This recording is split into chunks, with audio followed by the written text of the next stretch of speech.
그리고 저 개인적으로는 이 업무 보고의 마지막 날이기도 합니다. 그리고 특정 부처 하나만 이렇게 업무 보고하는 것도 오늘이 처음인 것 같네요.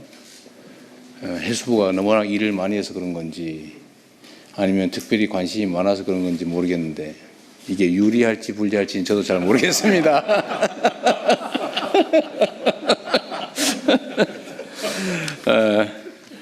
근데 제가 해수부에 이제 그 준비된 자료를 봤는데 뭐 워낙 꼼꼼히 준비도 잘하시고 특별히 뭐 이렇게 지적할 만한 것도 발견하지 못했어요.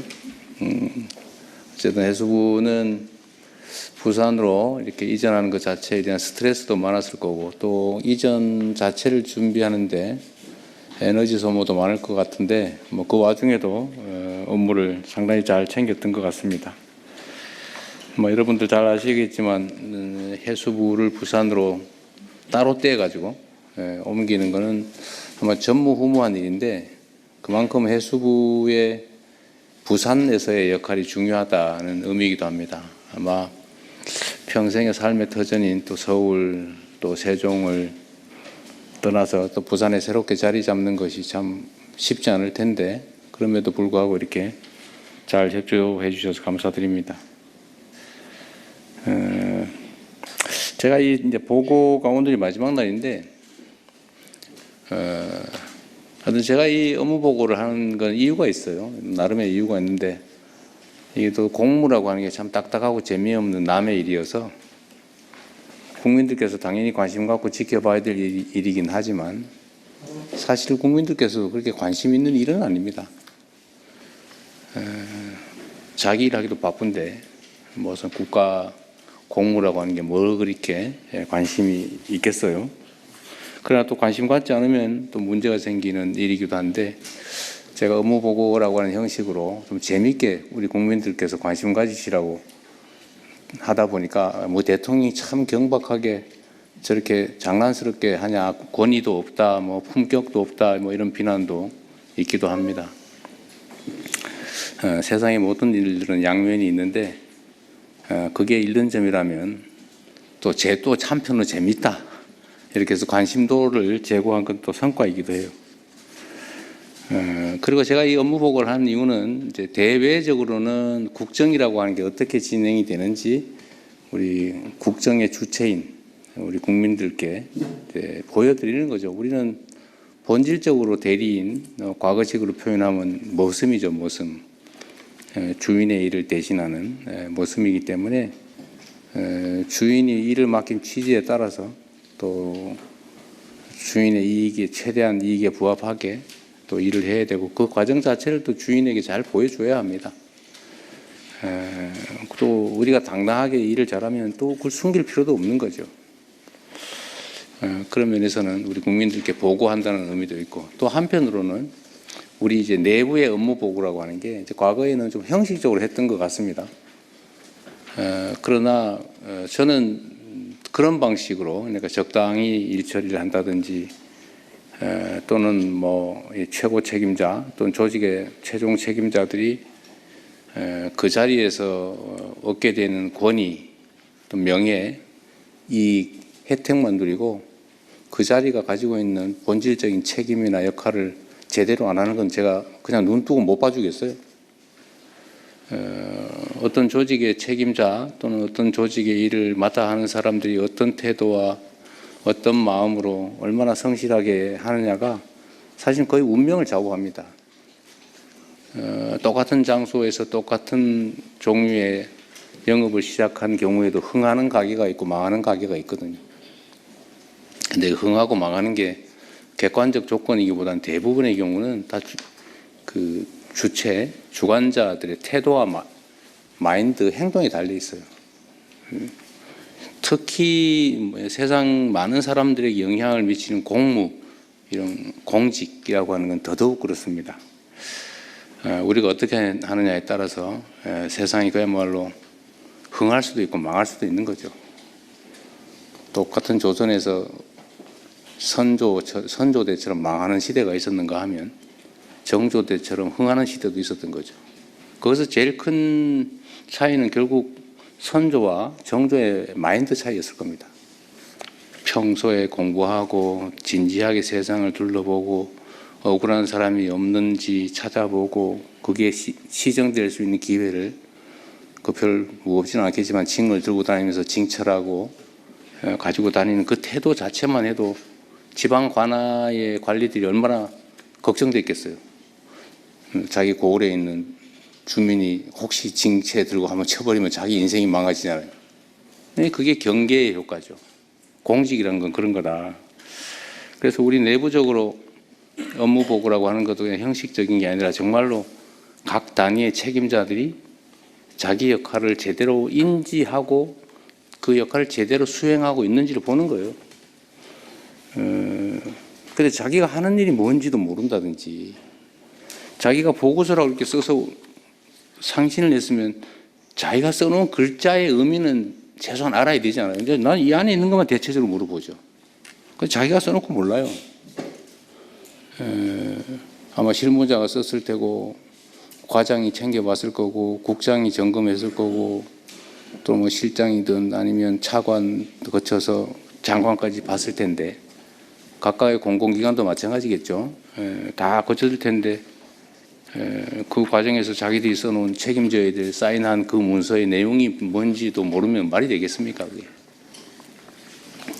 그래서 그런 걸 한 번은 이제 과거처럼 적당히 넘어가고 그냥 일선의 실무자만 손끝으로 이렇게 필요한 꼭 해야 되는 것만 까작까작 깨작 이렇게 하는 거를 넘어서서 정말로 조직 전체가 책임지고 역동적으로 이렇게 움직이고 서로 정말 필요한 게 뭔지 토론하고 의견 주고받고 잘못된 게 있으면 고치고 더 좋은 게 있으면 제안받아서 새롭게 시도하고 그 과정에서 조직이 좀 활력 있게 살아 움직이면 그 조직만이 아니라 그 조직이 지향하는 바대로 우리 국민들의 삶도 국가사회도 훨씬 더 나아지지 않겠습니까? 우리는 한번 최소한 그런 걸 해보자는 취지였던 거예요.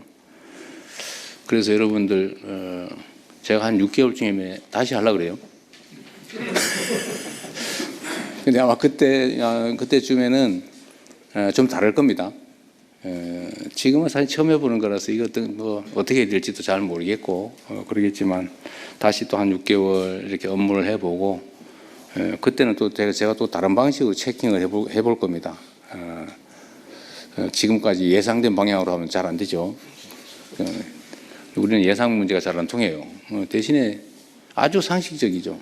그냥 자기 하던 일 최소한의 관심을 가지고 최소한 파악하고 자기 책임지면 되는 거죠. 그래서 한 6개월 후에 또 기대를 한번 해보겠습니다. 우리 국민 여러분께서도 한번 기다려 보십시오.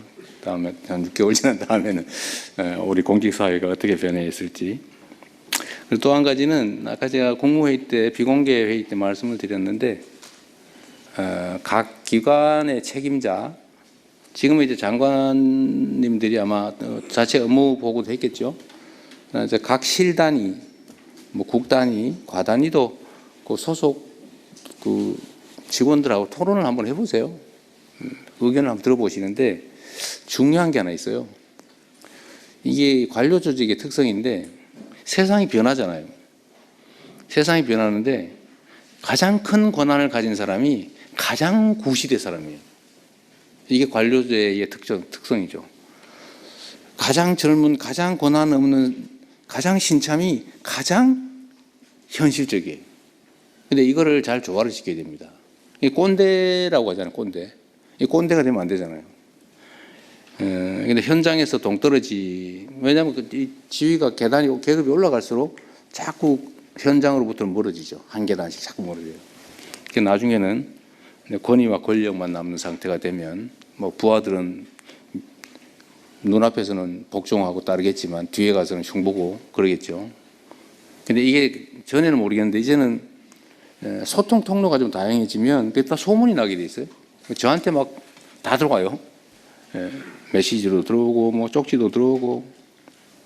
그래서 이 조직이 아래 위가 소통이 잘 되면 그런 그 꼰대 노릇하는 사람들은 좀 견뎌내기가 좀 어려울 수도 있겠다. 그래서 각 부서 내 자기 팀 내에서 일종의 브레인스토밍을 한번 시켜보십시오. 그냥 다 모여가지고 그냥 자유롭게 얘기해 주세요. 그러면 새로운 아이디어도 생기고, 특히 이제 계급이 높은 우리 관리자일수록 좀 현장의 얘기를 진지하게 들을 가능성이 좀 더 많아지는 거죠. 일선 직원들, 하위 직원들, 신참 직원들, 신입 직원들의 얘기를 좀 자주 들어보는 브레인스토밍의 기회를 가져보는 것도 한 방법이겠다. 그게 본인에게도 필요하지만 조직에게도 필요하고, 궁극적으로는 우리 국정이라고 하는 게 국민을 위한 것이기 때문에 우리 국민과 국가에도 필요한 일이라는 생각이 듭니다. 저것도 하나 좀 마저 해주면 좋겠습니다. 다른 부처에도. 이 총리님, 제가 이 얘기는 아까 못했는데 이 얘기는 메모했다가 다른 국무위원들도 전해주세요. 우리가 이제 해야 될 일들이 많잖아요. 너무 많아가지고 사실은 뭐 어떤 일을 해야 될지 모를 수도 있는데, 대체적으로 관행적으로 해오던 일은 잘 할 거예요. 그건 제가 공직사는 그런 건 잘합니다. 그런데 지금 부족한 게 어떤 거냐면, 거기다가 이제 우리도 스스로 모르는 뭔가의 문제점, 또는 우리 구성원 중에 일탈하는 소수의 일탈행위, 소위 부정부패, 뭐 이런 것들 있잖아요. 이런 것들을 시정을 해야 되는데 우리 스스로는 잘 안 돼요. 왜냐하면 우리는 맨날 보던 걸 똑같은 시각에서 똑같은 각도에서 보고 있기 때문에 잘 안 느껴집니다. 보면서도 캐치가 안 돼요. 눈에 스치긴 했는데 인지가 안 되는 거죠. 그러니까 다른 사람의 눈으로 봐야 되는데, 그 좋은 기회가 뭐냐면 그게 국회 같은 거예요. 특히 야당, 국회, 언론, 시민단체, 무슨 비판적인 전문가, 이런 사람들이 하는 얘기들을 잘 새겨서 잘 받아들여서 잘못된 게 있으면 시정하고, 좋은 제안이면 받아들이십시오. 그래서 지금은 바빠서 못했는데 조만간 그건 해야 될 것 같습니다. 그러니까 원래 국회에서 지적된 거를 처리하는 시스템은 있는 것 같긴 하더라고요. 근데 그게 좀 제대로 됐는지를 좀 확인하려고 합니다. 이제 앞으로는 대국회용이 아니고 우리 정부 자체적으로 언론, 뭐 이런 시민단체, 야당, 국회, 또는 감사기관, 뭐 이런 데 지적된 문제들에 대해서 제대로 다 시정을 했는지, 그들의 지적이 잘못될 수도 있으니까 뭐 잘못된 경우는 그건 이래서 잘못됐다 이렇게 정확하게 정리하면 되죠. 어쨌든 이걸 처리했는지도 한번 점검을 하도록 하겠습니다. 그래서 기회도 주시고, 다음 아마 뭐 6개월호가 될지는 잘 모르겠는데, 일단 그때 업무 보고를 하면 주로는 이제 기존에 지적됐던 것들이 시정되지 않고 남아 있는 거, 아마 이런 것들을 주로 챙기게 되지 않을까 싶어요. 그거 한번 관심 가져 주시기 바랍니다. 그리고 지방정부와 지방공공기관들도 마찬가지로 이게 뭔가 점검이 좀 돼야 되는데, 이건 이제 지방자치제도의 특성상 중앙정부가 마음대로 할 수는 없는 것이어서 정부 차원에서도 좀 지방정부들의 이런 행정을 어떻게 할지, 나름 뭐 의회제도나 다 있긴 한데 중앙정부 차원에서 이걸 포기할 수는 없으니까 그 방법도 한번 확인해 주시고, 각 부처 단위로도 소관 사무와 관련된 지방행정이 어떻게 이루어지고 있는지 점검을 한번 해봐 주시면 좋겠다는 생각이 듭니다. 하여튼 뭐 보고회라고 하는 게 너무 긴장되고 좀 그럴 수 있는데, 어쨌든 뭐 처음이니까 그렇다 생각하시고 다음에는 좀 부드러운 환경에서 할 수 있도록 노력하겠습니다. 그리고 우리 국민 여러분께서도 국정이라고 하는 게 이게 남의 일 같지만 사실은 국민의 일이거든요. 약간 이게 느낌이 좀 멀어 보이지만 내가 직장에서 돈 벌어서 가족을 부양하는 일만큼이나 이 국정이라고 하는 게 나와 나의 가족들, 내 자녀들의 삶에 치명적인 직접적 영향을 미치는 것이다. 그런 걸 당연히 아실 테니까 좀 더 많은 관심 가져주시면 좋겠습니다. 아침에 국무회의 때도 그런 게 있었는데, 민주주의가 발전하는 게 중요하다, 경제가 발전하는 게 중요하다, 이게 이제 역전됐다고 해요. 이제 과거에는 언제나 1등이 경제가 잘 돼야 된다 이렇게 얘기를 했는데, 이제 먹고 사는 문제가 더 중요하다 이렇게 얘기했는데, 올해 조사한 결과에 의하면 민주주의가 제대로 된 나라가 더 중요하다 이렇게 답하는 게 1등이었다고 합니다. 근데 그게 정말로 정확하게 맞는 거죠. 민도가 좀 높아진 거라고 생각해요. 민주주의가 잘 정착되면 자원이 효율적으로 배분되고 잘 쓰여지고 모든 공식적인 권력 배분, 권력 행사가 투명하고 공정하고 객관적이 되면 아무래도 효율적인 사회가 되죠. 그게 또 경제적으로 성장 발전하는 중요한 동인이 되는 것 같습니다. 하여튼 마음 계속 관심 가져 주시길 부탁드리고요. 그리고 또 오해가 있는데 오늘 이제 보고의 마지막이니까 사실 말이 없으면 잘한 겁니다. 제가 이제 문제가 있으면 지적하는 건데 제가 주변 제 아내도 그러고 자꾸 잘한 걸 칭찬을 자꾸 해야지 왜 뭐 문제 있는 거라고 자꾸 지적을 하면 그게 되냐고 저한테 자꾸 야단치는데 잘한 거 칭찬을 하니까 너무 많아가지고 그러는 거니까 그거는 이해를 좀 해주시기 바랍니다. 자, 오늘 업무 보고를 이제 시작을 할까요? 네, 준비된 게 있으면 준비된 거 가지고 하겠습니다. 네, 업무 보고가 있겠습니다. 업무 보고는 해양수산부, 해양경찰청 순으로 하겠습니다. 먼저 해양수산부 차관이 보고하겠습니다. 해양수산부 차관 김성보입니다. 북극 항로 시대로의 대도약을 위한 해양수산부 업무 보고를 시작하겠습니다. 순서는 새 정부 6개월 핵심 성과를 먼저 말씀드리고 이어서 중점 추진 과제에 대해 보고드리겠습니다. 새 정부 핵심 성과입니다. 해양수산부는 국민주권정부 출범 후 국정과제를 속도감 있게 추진하기 위해 노력해 왔습니다. 먼저 해양수도권 조성 기반을 마련하였습니다. 해양수산부 부산 이전을 완료하였고 범부처 북극항로 추진본부를 출범하였습니다. 해운기업 2개사도 부산 이전 계획을 발표했습니다. 둘째, 해운항만 경쟁력을 제고하였습니다. 해운산업 위기대응 펀드를 2배로 확대하고 국내 최초로 메탄올 연료를 사용하는 컨테이너선 6척도 준공하였습니다. 셋째, 우리 해양수산 저력을 전 세계가 주목하고 있습니다. 김 수출액은 이미 10억 달러를 넘어 역대 최고 기록을 달성했으며 2028년 유엔 해양총회의 대한민국 유치도 확정하였습니다. 다음으로 중점 추진 과제입니다. 해양수산부 내년에 많은 과제를 추진할 예정입니다만 오늘은 그중에서도 엄선해서 3가지 과제를 중점적으로 보고드리겠습니다. 북극항로 시대로의 대도약, 전통수산업의 혁신, 해양주권 확립과 글로벌 리더십 확보입니다. 첫 번째, 북극항로 시대로의 대도약입니다. 대통령님 말씀대로 북극항로는 미리 준비하지 않으면 기회를 놓치게 됩니다. 기후변화로 인해 7월부터 10월은 일반 선박만으로도 북극항로 운항이 가능하고 그 앞뒤로 2개월은 쇄빙선을 이용하여 운항이 가능합니다. 겨울철은 안전상 이유로 현재는 운항이 제한적이지만 운항 가능 기간은 점차 확대될 것으로 전망됩니다. 다만 러시아 수역을 통과하는 북극항로를 이용하기 위해서는 러시아에 대한 국제 제재를 고려해야 합니다. 주요국 동향입니다. 중국의 하이제 해운은 세계 최초로 컨테이너 항로를 개설하였고 뉴뉴시핑도 올해에만 22번 북극항로를 운항하였습니다. 러시아는 지난 2022년 37조 원 규모의 북극항로 개발 계획을 승인한 바 있습니다. 이에 해양수산부는 내년부터 북극항로 상업 운항을 본격적으로 준비하겠습니다. 극지 운항 경험과 정보를 축적하기 위해 내년 하반기에 3,000TEU급 컨테이너선으로 부산에서 로테르담까지 시범 운항을 추진하겠습니다.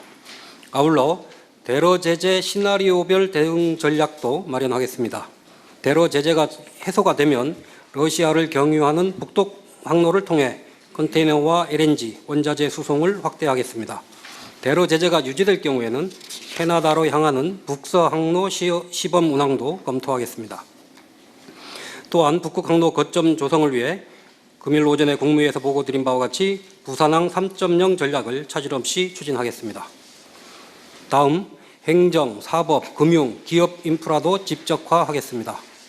해양수산 공공기관, 해사법원, 동남권 투자공사, 해운기업을 적극 유치하여 시너지를 창출하겠습니다. 또한 해양수도권을 육성하기 위한 방안을 조속히 마련하고 조선, 기자재 등 관련 산업과 연계 발전시키겠습니다. 트라이포트 등 교통물류망도 확충하겠습니다.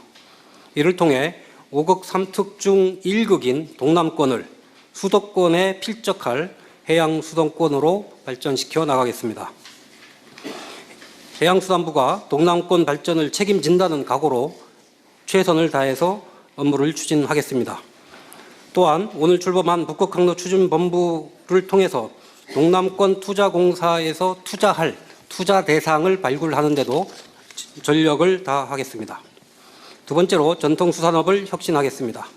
기후변화로 인해 전면적인 혁신 없이는 수산업의 지속 가능성을 담보하기 어렵습니다. 그렇기 때문에 기후변화에도 안정적으로 수산물을 공급할 수 있도록 어업 생산 구조를 대폭 개편하겠습니다.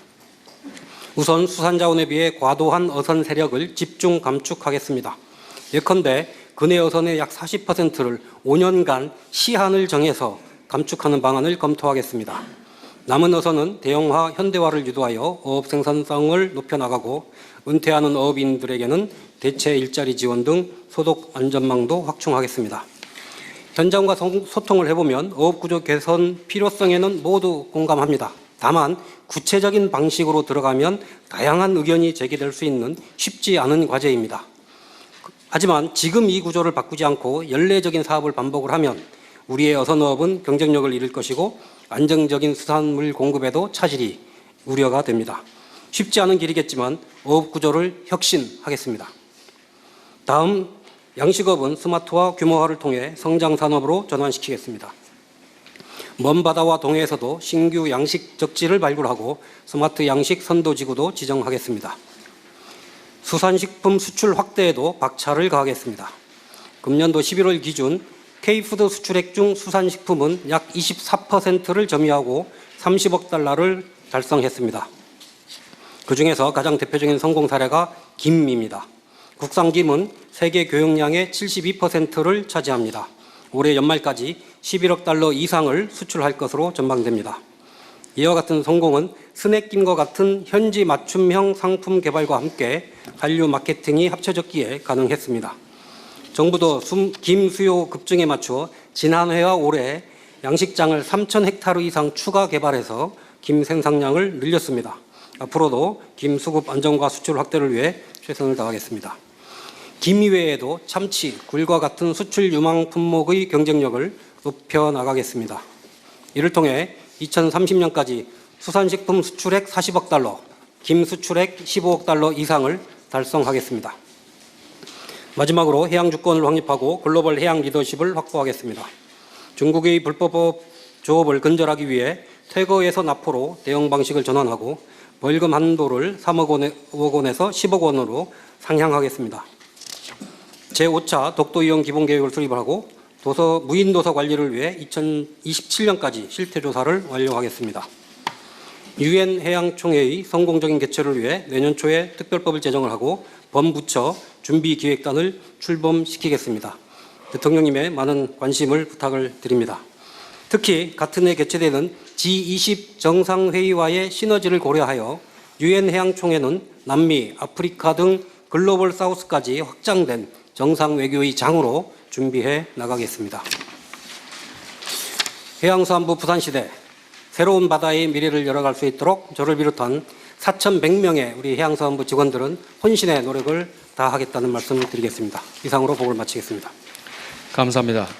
다음은 해양경찰청 차장이 보고하겠습니다. 해양경찰청 업무보고 드리겠습니다. 업무보고 책자 215쪽입니다. 해양경찰청장 직무대행 장인식입니다. 우리 해양경찰은 국민의 생명과 안전을 최우선으로 하여 세 가지 전략을 중점 추진해 나가겠습니다. 먼저 안정적인 해양법 질서를 확립하겠습니다. 어민들의 생업을 위협하는 불법 외국어선을 강력히 단속하고 마약, 미립국 등 해양으로 유입되는 국경범죄를 사전에 차단하겠습니다. 국토면적의 4.5배인 대한민국 해양영토 수호를 위해 위성 등을 활용한 해양 영역인식 구축과 경비함 증강 배치를 통해 우리 바다를 빈틈없이 보호하겠습니다. 둘째, 국민에게 신뢰받는 해양 안전망을 구축하겠습니다. 최선의 대응은 사고 이전의 예방이라는 신념하에 선박 교통강제를 확대하고 연안 순찰 드론을 단계적으로 배치하여 안전관리를 강화하겠습니다. 현장에서 기본과 원칙을 바로 세우고 구조, 안전장비를 확충하여 국민과 경찰관 모두 안전을 확보하는 한편 대형 재난에 즉각 투입 가능한 특수구조대 등 구조 역량을 보강하고 긴급구조 협력 체계를 더욱 공고히 하겠습니다. 또한 민생, 안전 중심의 수사력을 강화하여 해양 산업재해 등 국민 안전을 위협하는 범죄에 단호히 대응하겠습니다. 마지막으로 우리 바다의 지속 가능한 미래를 만들어 가겠습니다. 대규모 인적, 물적 피해와 해양 오염을 동반하는 복합 재난에 선제적으로 대응하겠습니다. 현장 경찰관이 안전하고 효율적으로 임무 수행할 수 있도록 R&D 등 기술 혁신에 집중하고 첨단 교육 훈련과 현장 인력을 보강하여 국민의 생명과 안전을 끝까지 책임지는 해양경찰이 되겠습니다. 감사합니다. 감사합니다. 다음은 업무보고와 관련된 토의를 시작하겠습니다. 네. 이 경찰청에 그 연간으로 따지면 이유 뭐 사유를 불문하고 일종의 순환 사고, 해난 사고, 해난 사고로 죽는 사람이 몇 명쯤 될까요? 그 연안 사고에 금년도에 103명이 사망을 했고요. 그다음에 이제 그 선박에서 그러니까 해상에서 사고 난 것이 65명 정도 되거든요. 그래서 이걸 합하게 되면 한 170명에서 180명 정도 됩니다. 지금 연간 추세로는 뭐 늘어가는 중이에요, 줄어가는 중이에요? 감소하는 추세에 있습니다. 감소하고 있어요. 예. 그 바다에 빠져서 익사 사고가 제일 많겠죠? 예, 그렇습니다. 아무래도. 선박 내에서 무슨 사고 예. 이런 거나 아까 60몇 건? 그러니까 선박 사고는 이제 어민들이 이렇게 사고가 나는데요. 어민들은 이제 구명조끼도 이렇게 착용하는데 다만 이제 연안에는 관광객들이 대부분입니다. 이분들은 이제 갯바위라든지 낚시하다 죽는 사람. 예, 그런 분들이 사망률이 좀 높은 편입니다. 그 낚시객들 사망자는 연간 얼마쯤 될까요? 그러니까 뭐 그게 바다에 배 위에서 하든지 아니면 뭐 갯바위 낚시라든지 가리지 말고. 그 저희가 낚시 선박이 연 한 4,000척 정도 네. 등록이 되어 있거든요. 근데 사망으로 이야기하면 낚시어선의 사망은 제 기억으로 16명으로 알고 그렇게 있는데 많지 않군요. 오히려 예. 그러면 저기 갯바위 낚시 이런 게 더 위험한 거예요? 갯바위 낚시하고 합하게 되면 한 80명 정도 될 것 같습니다. 갯바위 낚시가 훨씬 더 많이 죽는다는 얘기예요? 선상 낚시보다? 예, 갯바위하고 이제 갯바위 낚시가 많이 사망한다고 봐야 됩니다. 갯바위 낚시도 맨날 사고 나던 데서 사고가 나지요. 예, 주로 그렇습니다. 그걸 예방하려면 어떻게 해야 될까요? 저희가 현장을 더 자주 순찰해야 되고요. 다만 이제 위험 지역은 저희가 출입 금지 구역을 지정해 놓습니다. 요게 이제 44개소가 돼 있는데요. 요 44개소에 대해서는 저희가 출입을 예, 통제를 하고 있습니다. 어쨌든 뭐 줄어든다니까 다행이죠.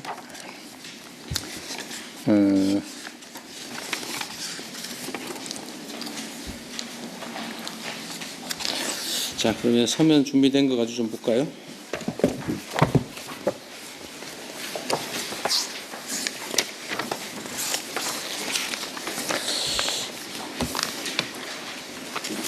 현재로서는 해수부의 가장 중요한 과제가 북극 항로 개척이죠. 아까 보니까 그 여름 석 달 그리고 조금 쇄빙선을 대동하고 다녀야 되는 게 전후로 한 달 정도. 그럼 그 7월 말부터 7월 중순부터 10월 중순까지는 쇄빙선 없이도 다닐 수 있다고 뜻입니까? 그렇습니다. 예, 한 4개월 정도는 쇄빙선 없이도 다닐 수는 있고요. 예, 아마 러시아에서 제도적으로 쇄빙선을 붙이라고 하는 경우는 있는 것 같습니다. 그러니까 없이도 다닐 수 있는 상황이다. 예, 물리적으로는 혹시 모르니까 쇄빙선이 필요하긴 하겠죠. 인도선 같은 개념으로.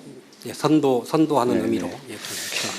그 이게 지금 유럽까지 가는 거리나 비용이나 시간이 약 3분의 1이 줄어들어서 3분의 2 정도밖에 안 든다 그런 얘기죠. 그렇습니다.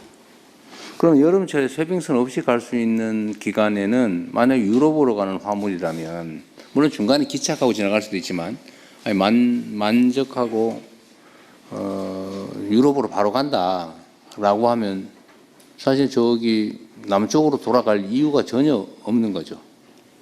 예, 이론적으로 그렇습니다. 지금의 제한 요소는 항로가 잘 개발이 안 돼 있고 좀 잘 모르고 예, 수심도 좀 얕은 데도 있고요. 그리고 또 확인도 좀 불확실하고 항로가 정확하게 개척이 안 돼 있다 그런 문제.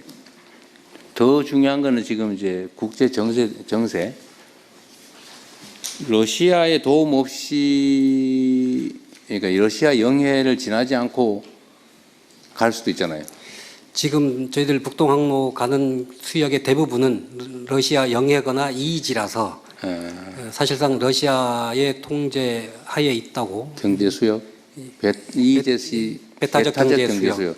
그럼 거기 지나가는 거 거기서 뭘 잡는 거 말고 지나가는 것도 거기 통제를 받아요? 예, 국제법적으로는 뭐 이이지는 당연하고요. 영해도 그 무해 통항이라고 해서 특별한 해를 끼치지 않는 그러니까 단순 지나간대요. 통과는 허용하도록 돼 있습니다. 그런데 다만 러시아가 주장하는 것은 또 다른 조항이 있습니다. 이렇게 해서 이 해빙이 열거나 이 열악한 데는 연안국이 좀 더 강한 통제를 할 수 있다는 조항을 가지고 러시아는 이제 통제권 주장을 하고요. 더 위해 주겠다 우리가 위험하니까. 예, 그래서 이제 세빙선도 자국 세빙선을 앞장 세워서 운항을 해라 뭐 이런. 근데 문제는 세빙선 비용을 주는 건 어렵지 않은데 그게 국제 제재 위반이다. 그렇습니다. 그럼 지금 중국은 전기 항로를 개항했다고 하잖아요. 그래서 최근에 그건 어떻게 하고 있대요? 그래서 중국하고 러시아 간에 구체적으로 어떤 조건으로 이걸 합의를 했는지는 저희들이 확인을 할 바는 없습니다만 어쨌든 국제 제재를 해서 회피하고 있는 거예요? 저희들이 그 파악하고 있기는 자회사의 자회사를 통해서 하면 요 자회사는 다른 이제 뭐 예를 들면 미국 갈 일은 없는 선사인 거죠. 그러니까 제재를 당해 상관없다. 뭐 상관없다. 네, 북구항로 추진본부장 말씀드리겠습니다. 현재 중국의 국적 선사인 코스코는 현재 북극항로를 다 운행하지 않고 있고요.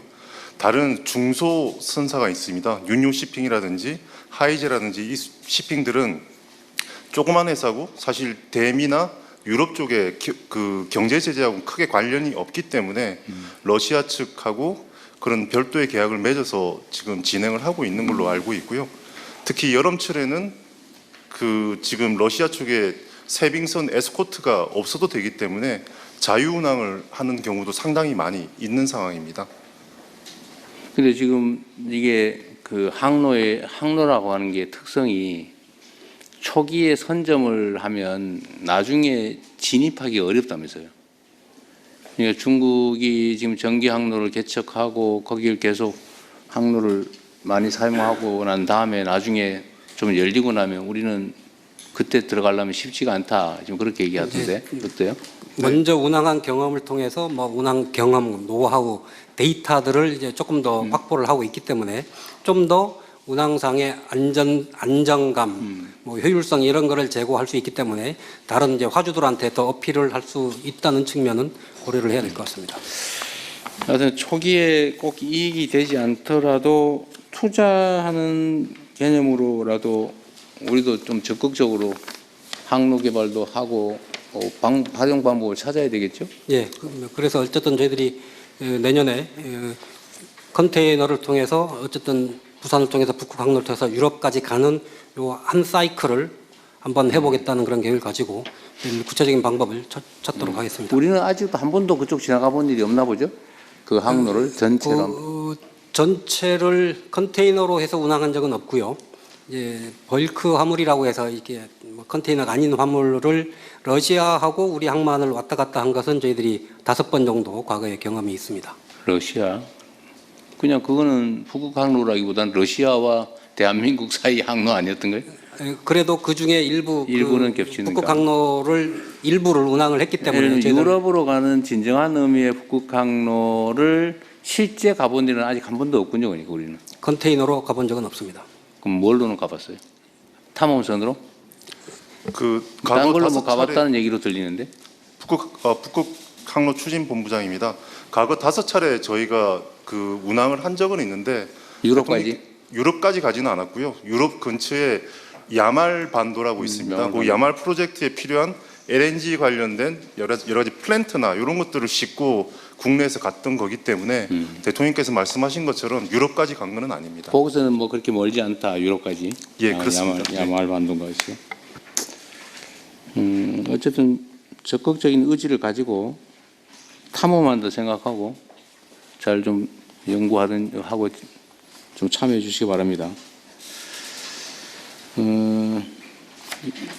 이거는 그냥 호기심인데 8페이지 아래 부분에 이런 게 있어서 부산항 신항 7부도 1개소가 완전 자동화돼 있어요? 그렇습니다. 자동화 수준이 어느 정도예요? 감이 잘 안 와서. 야대에는 사람이 없죠. 북극항로 추진본부장이 간단히 말씀드리겠습니다. 현재 자동화는 그 항만 내에 있는 크레인이나 운송 장비 내에 사람이 탑승하지 않은 게 자동화입니다. 대신에 전체 컨트롤 센터에서 다 크레인을 보고? 보면서 운전을 하고 있는 게 현재 자동화고요. 앞으로 저희가 스마트와 피지컬 AI로 가게 되면 그런 부분의 판단이라든지 작동까지도 그 저희 시스템에 맡길 수 있는 그런 자동화로 지금 나가는 지금은 겁니다. 자동화라기보다는 무인화 정도. 네, 그렇습니다. 그 다음 단계로 자동화, 다음은 인공지능화.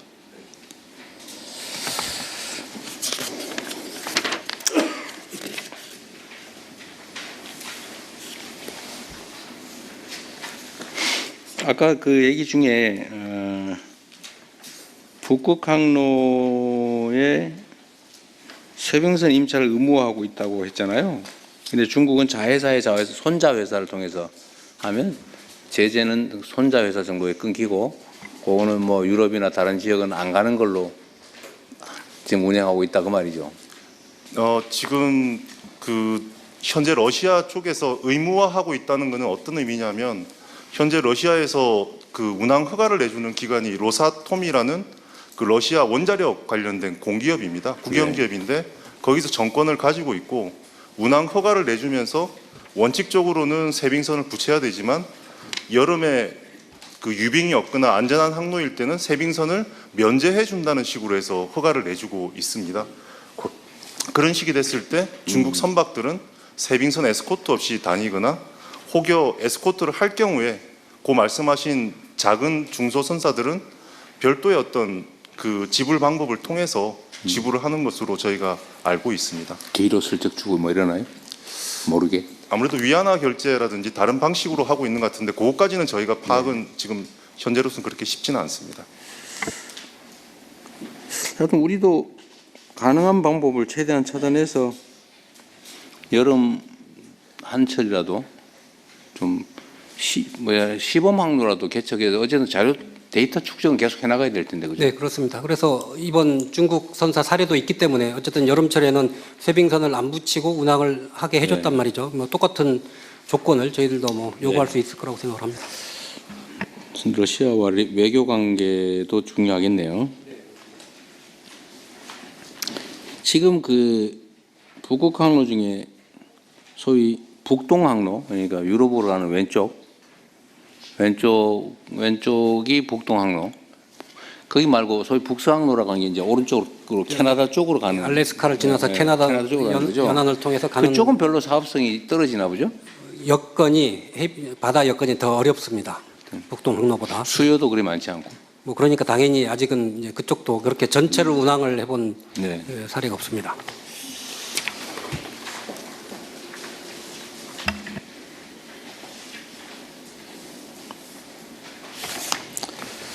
네. 15페이지 상단에 그런 내용, 아까 저기 PPT 발표도 있었는데, 식품 수출액 130억 불 중에서 수산식품이 30억 불이다. 그 중에 김이 10억 4천만 불이다. 이 말이죠. 그렇습니다. 그런데 30년 앞으로 5년 후 수산식품 수출을 40억 불로 목표를 잡았다. 그중에 김은 15억 불. 그러니까 한 45% 이렇게 늘려 잡았다 이런 거죠. 네. 너희가 너무 소심하게 잡은 목표 아니에요? 안 그래도 대통령님 그 말씀 하실 것 같아가지고요. 저희들 테스트 해본 거예요? 아닙니다. 직원들하고 토론을 많이 했습니다. 근데 직원들이 제가 한 17억 불, 8억 불은 그래도 말씀드려야지 안 되겠냐는데 제발 차관님 그러시면 안 됩니다라고. 왜냐하면 이거를 너무 수출을 많이 해버리면 그렇죠. 국내 수급도 뭐 국내 또 김 가격 문제도 있고 또 뭐 여러 가지 또 부작용들이 있다. 그래서 저희들이 전략을 그래서 원물을 여기서 너무 많이 수출용으로 해버리면 국내에 문제가 있으니 그럴 수 있는데 고부가 가치로 빨리 전환을 해서 그걸 통해서 금액을 늘리자. 그러면 17억 불까지 가능할 걸로 저는 보고 있습니다. 지금 그 김 양식장이 엄청나게 빠른 속도로 늘어나고 있잖아요. 저희들 아까 보고 드린 대로 작년에 2,700헥타르, 금년에 626헥타르, 3,300헥타르를 늘렸습니다. 그래서 김 양식 시설이 경기만까지 올라왔던데 지금 서해안 상당히 많이 올라와요. 북상했더라고요.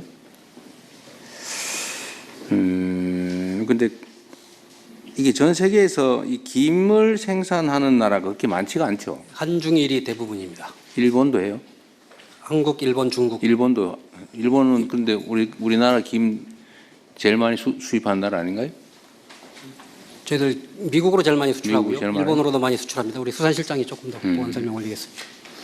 예, 수산정책실장입니다. 지금 미국이 작년에 약 2억 1천만 불 정도 미국으로 수출을 했고요. 그리고 일본이 약 2억 불 정도 그렇게 수출했습니다. 근데 이게 왜 경쟁력이 있을까요? 이것도 실제로는 거의 노동력에 주로 의존하는 1차 산업인데 왜 이게 중국이나 일본보다 우리가 경쟁력이 있습니까? 네, 수산정책실장입니다. 우리나라 김이 갑자기 이제 해외 수출이 많이 된 이유 중에 하나가 우리 K-팝 문화인 것 같습니다. 하죠. 특히 캐대원 같은 경우에 김밥이라든가 이런 데 영향을 많이 미쳤다고 보고요. 그래서 작년에 이제 폭발적으로 김 수출이 많이 늘어났습니다. 그리고 또 최근에 미국이라든가 이런 데서 간식용으로 이렇게 스낵용으로 이렇게 개발을 하다 보니까 수출이 많이 늘어난 것 같습니다. 그러니까 그건 초기에는 그럴 수 있는데 근데 결국은 이제 예를 들면 중국이든 일본이든 낮은 인건비에 낮은 지대 이런 것 때문에 결국 생산 원가는 우리보다는 훨씬 낮을 가능성이 많고 일본은 잘 모르겠는데 그러면 결국 남아 있는 거는 지명도 이게 한국산이냐 중국산이냐 그거 말고는 생산 원가에서는 크게 우리가 많이 경쟁에서 밀릴 가능성이 많지 않나요? 품질이 좀 다른가요? 예, 품종에 약간 차이가 있는 것 같습니다. 그래서 중국 같은 경우는 중국산 단김이라고 그래가지고요. 우리나라 김 종자보다 약간 좀 수준이 떨어지는 부분들이 있고 그래서 우리나라 김 자체가 일본하고 경쟁을 해도 조금 품종 때문에 예, 품종도 그렇고 또 수질이라든가 생산 여건 자체가 원산지에 대한 선호도 이런 것도 일단은 우리가 유리하긴 하죠. 네, 예, 그렇습니다. 장기적으로는 어떨지 모르겠네요. 어쨌든 잘 준비해 주시기 바랍니다. 그 다음에 17페이지를 보다가 제가 생각난 건데 이 해상풍력 발전 사업을 하려 그러면 어민들하고 충돌이 많죠. 네, 아무래도 어장을 그쪽에서 그 때문에 시간도 많이 걸리고 그러죠. 협의하는 데 시간이 많이 걸립니다. 그리고 어민들이 제가 얘기를 들어보니까 해당 지역에 있는 어민이 아니고 다른 지역에서 와가지고 그 지역에서 뭘 잡는 사람도 나도 이해관계자다 이렇게 주장을 한다고 그러대요. 실제 그쪽에서 조업한 실적이 있으면 이해관계인이긴 합니다.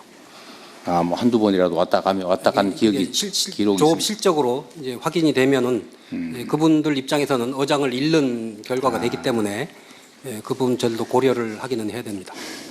근데 그게 제일 큰 문제라던데 그건 해결 방법이 마땅치 않네요.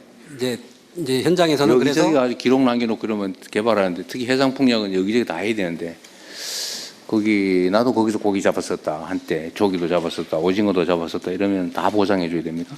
근데 주장은 하는데 저희들 이제 다 조업 실적, 위판 실적으로 그거를 위판 실적. 입증을 또 해야 되기 때문에 그 입증을 하면 됩니다. 그 실제로 어떠세요? 이게 해상 풍력은 소위 고정식 바다에다 이렇게 고정하는 방식. 고정식은 일정한 수심 이내만 가능하잖아요, 그죠? 예, 아무래도 그러면 깊어지면 이제 공사비가 연안이고 많이 듭니다. 예. 그 연안에 고기잡이나 아니면 어로 행위로 그 먹고 살던 또는 뭐 어쨌든 수입을 얻던 사람들과 합의 아니면 협의를 해야 되는데 이게 협의가 잘 안 돼서 지금 해상 풍력 발전 사업이 진척이 좀 느리다고 하죠. 주로 어민들하고 이해관계 조정 때문에 늦어진다고 하는데 맞아요? 그 부분도 있고요. 또 아시다시피 절차들이 여러 가지 절차들이 뭐 많이 절차야 있습니다. 있죠. 예, 그런 거고. 그래서 어민과의 이 상생 모델을 그동안 논의는 해왔지만 뭐 예를 들면 이익 공유 방안을 뭐 하나, 둘, 세 개 정도를 놓고 각자 상황에 맞는 거를 채택을 해서 할 수 있는 이 공론화된 합의된 모델이 없어서 아무래도 네. 그거에 따른 거래 비용이 지금 많이 들고 있는 실정이거든요. 그래서 저희들 지금 용역을 하고 있고요. 내년 초까지 안을 만들어서 기후부하고 협의해서 그거를 저희들이 내놓을 생각입니다. 그러면 그거 중에 지역의 특성에 맞는 모델을 활용을 해서 빨리 신속하게 의견 조율을 해나가도록 그렇게 하겠습니다. 18페이지 상단에 있는 게 그런 거죠. 그러니까 어업인 수협이 참여하는 해상 풍력 이익 공유 모델을 개발한다. 그렇습니다. 정확하게 그 말씀입니다. 근데 여기서 실제로 제일 중요한 건 해당 지역에 뿌리를 둔 연안어업 종사자겠죠? 제일 이해관계가 큰 어민은 해당 지역에 근거를 둔 그 근처에서 선착장에서 배 세웠다가 고기 잡으러 왔다 갔다 하는 그 사람들이겠죠. 아무래도 지리적으로 가까운 분들이 제일 이해관계가 많을 거고요. 거기는 하여튼 그런 경우 그 인근에 생계 터전을 가지고 있던 사람이면 어떤 이 사업의 사업권을 일부 같이 공유하는 게 저 신한 모델처럼 그렇습니다. 그게 아마 협의가 좀 용이하지 않을까 싶긴 하네요. 예, 그런 방법을 하고 그 과정에서 저희들은 지역별로 수협이 있으니까요. 수협도 일정 부분 역할을 하도록 하면 네. 그런 시스템 구축이 근데 여기서 하나 가능할 좀 거고요. 고려해 주셔야 될 게 그 일정의 이익을 나누더라도 그게 마치 그 지분권처럼 되면 안 된다 내 생각에는. 그러니까 해당 지역이 언젠가 해상 풍력을 개발할 때 거기 지분권을 가지고 있다는 이유로 좀 권리를 인정할 거 아니에요. 배당받을 권리든 뭘 해주는데 이 사람이 그러다 나중에 서울로 이사가 버렸다. 근데 누군가 그 동네 새로 이사를 왔다. 누구한테 그러면 그때부터 그 권리를 인정할 거냐. 이거를 좀 고민을 해주세요. 왜냐하면 이게 우리가 제일 고민해야 될 게 해당 지역 주민들이 같이 먹고 살 수 있게 해줘야 된단 말이에요. 그렇습니다. 그래야 이게 지역 균형 발전이든 뭐 그 귀촌 귀농을 좀 권장하게 되잖아요. 네. 그러니까 그거는 그 해당 지역에 계속 거주하는 조건으로 일정한 지분 권리를 인정한다든지 아니면 떠나면 그 중에 일부를 잃게 하고 새로 들어오는 사람한테 그거를 기회를 주든지 뭐 이렇게 해야 기금으로 만들어놔서 그런 것도 고민을 좀 해주시면 좋겠어요. 그래야 그 지역이 살잖아요. 네. 근데 그 횡하니 그 사업만 하고 나머지 사람은 다 떠나버리고 이렇게 되면 안 된다. 첫째로. 그 두 번째는 이거 다 알고 계실 것 같긴 한데 이게 지금 어업인들이 이제 반대하는 이유가 고기를 못 잡는다. 그 저기 해상 풍력 시설을 만들면 그런 거라면서요. 그런데 반대로 낚시하기가 좋아진다면서요. 그런 얘기가 있던데. 아무래도 구조물이 들어가면 고기는 좀 모이게는 돼 있습니다. 그래서 지금 유럽이나 이런 데 풍력 발전 단지에는 낚시업이 상당히 흥하고 있다고. 그런 얘기도 있더라고요. 어업을 겸해서 하는 모델을 그 방향을 이제 개발하고 적용하는 데는 있고요. 저희는 아직 연구 단계에 있습니다. 근데 가능하면 그렇게 하면 낚시 인구가 점점 늘잖아요.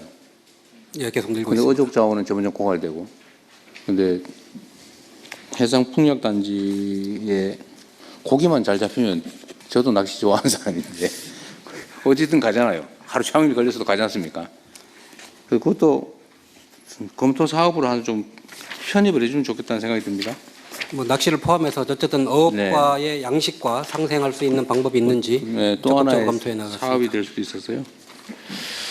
그 다음에 해양 사고 관련해서 저번에 뭐 매우 불행한 일인데 그 갯벌에 빠진 사람 구조하러 해경 대원이 들어갔다가 예, 영파 그 출소. 친구가 사망했잖아요. 예, 그렇습니다. 근데 그 친구가 구명조끼 자기 거 하나밖에 없고 혼자 출동하는 바람에 예, 예. 그 대신 벗어주고 사망했다. 예, 그렇습니다. 예. 어쨌든 이게 아까 그래서 제가 이런 걸 물어본 건데 예. 이게 해난 사고가 발생하면 당연히 저기 선상에서는 구명조끼 입고 예. 또 당연히 준비해 가야 되고 예.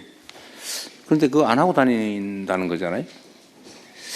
그 당시에 이제 저희 직원은 그 구명조끼를 자기가 입고 갔다가 그 벗어준 거죠. 예, 그 벗어준 사람이. 거거든요. 예. 그러니까 내가 말하는 거는 그 바다에 들어가는 사람들도 당연히 구명조끼를 구비하고 가야 되는 거 아니냐. 예, 예. 예를 들면 낚시배 타고 가면 낚시배 위에서는 당연히 구명조끼 해야 되는 거 아니냐. 예. 맞습니다. 대통령님 지적대로요. 잘 안 하잖아요, 근데. 예. 그러니까 그 바다 낚시는 구명조끼를 다 입습니다, 지금. 아, 그래요? 그 낚시를 하러 가면. 근데 이제 갯바위를에서는 잘 안 입거든요. 그러니까 지금 근데 미끄러져 떨어지면 이제 예. 익사하는 거죠. 예, 그렇습니다. 그러니까 이게 우리 사회의 좀 안전의식의 문제인데 요새 제가 매일 이 사고를 보고를 봤는데 매 똑같아요. 축사에 올라갔다가 지붕이 무너져 떨어져 죽었다. 이거 한 3, 4일에 한 명씩 나오는 것 같아요. 보니까.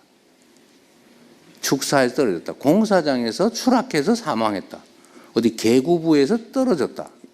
매 똑같아요. 해난 사고 나면 구명조끼 없어서 죽었다. 예, 그렇습니다. 그래서 이거를 평소에 당연히 설마 내가 뭐 그럴랴 이렇게 생각하지만 그거는 예를 들면 바닷가에서는 해경이 좀 엄정하게 단속을 좀 해서 예. 딱지라도 좀 철저하게 떼고 예, 예. 선주한테 책임도 묻고 예. 좀 그런 거라도 해서 이런 안전장구 미비로 사망하는 사건은 최소화해야 되지 않을까 싶은 생각이 좀 들어요. 예, 예. 그리고 저기 이건 좀 약간 벗어난 얘기이긴 한데 원래 경찰은 2인 1조로 출동하게 돼 있는데 그렇습니다.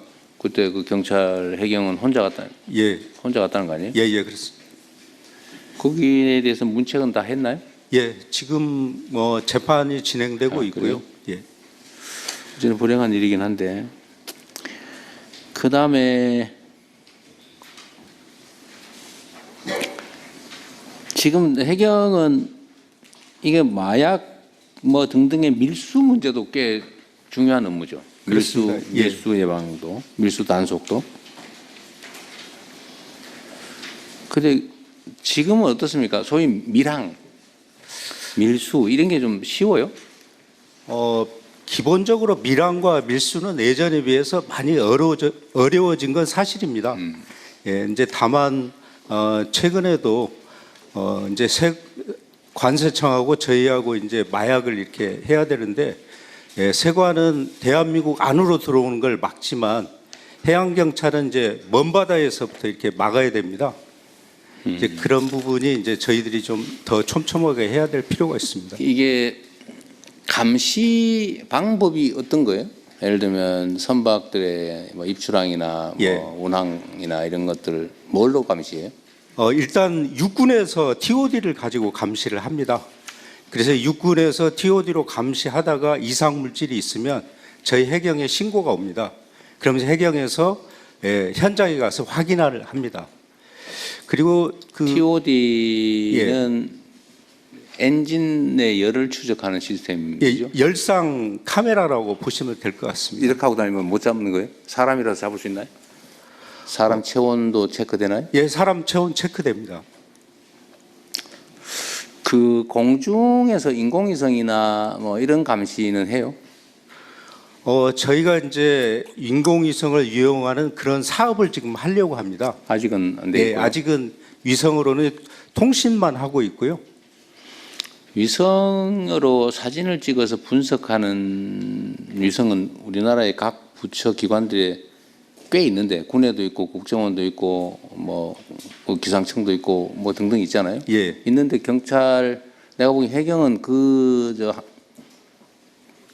정보를 분석하고 공유하는 걸 해야 될 것 같은데. 예, 그래서 저희가 지금 대통령님 말씀대로 이 MDA라는 사업을 해서 그런 위성 정보를 사진이 오면 그걸 분석해서 우리가 감시 자산을 활용한 곳을 이제 분석하고 그런 걸 바탕으로 해서 경비를 지금 강화시키려고 하는 계획을 갖고 있습니다. 지금은 사진 자료가 부족해서가 아니라 그거는 다른 기관들이 가진 거 같이 보면 되잖아요. 해상 촬영한 거를. 예. 근데 해경은 그건 준비는 지금까지 안 했다. 언제부터 할 거예요? 저희가 지금 당장 지금 위성 센터를 구축을 했습니다. 그래서 MDA를 하게 되면 이제 초소형 위성을 44기를 쏘게 됩니다. 다부처 사업으로. 해경 전용이 아니고. 예, 다부처 사업으로 쏘게 되면 거기에 영상 자료를 30분에 하나씩 우리가 받을 수가 있습니다. 예, 그 장비 언제부터 한다고요? 내년부터 지금 하고 내년이면 있습니다. 26년부터. 예, 26년. 새로운 위성을 발사해서 그 위성 자료를 분석할 거다. 예. 그 위성 발사하고 오는데 꽤 시간 걸릴 것 같은데. 좀 시간은 좀 꽤 걸립니다. 기존에 다른 기관들이 쓰는 위성 사진을 받아 쓰는 거는 얘기 좀 해도 될 것 같은데요. 지금 저희가 현재도 위성 사진을 사가지고 분석을 하고는 있습니다. 상업 위성들한테. 예. 그리고 꼭 사는 것만 해요. 우리 저 군 위성도 정보 위성도 많은데. 근데 이제 군사 정보는 아직까지는 저희가 받을 수는 없는데요. 그 부분은 이상한데?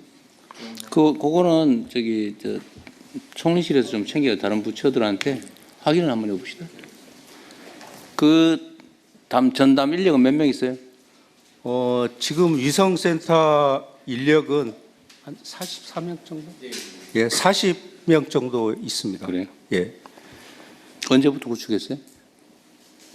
조금 전에 차장이 보고드린 다부처 사업으로 위성은 아니 그 부처 위성 무슨 센터인지는 언제부터 만들었냐고요?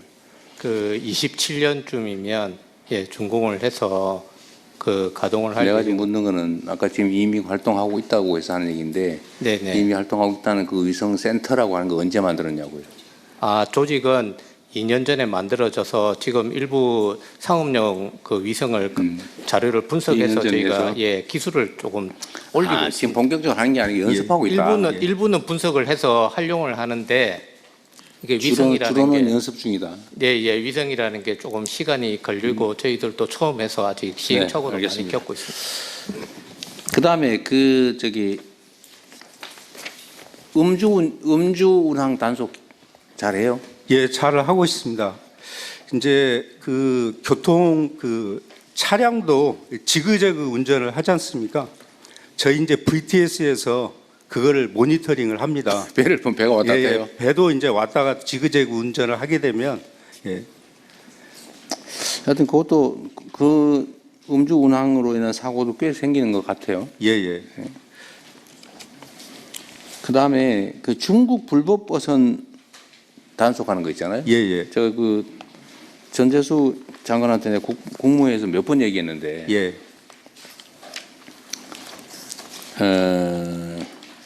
지금 이제 대응 방식을 주로는 이제는 퇴거, 저지 주로 이렇게 했는데 제가 최대한 납포해라고 그때 지시했는데 지금 어때요? 저희가 지금 어제까지 지금 56척을 납포를 했거든요. 근데 전체적으로 중국 어선도 질서가 좀 좋아지고는 있습니다. 대통령님께서 말씀하신 것처럼 불법 조업에 대해서는 저희가 반드시 응징을 하려고 합니다.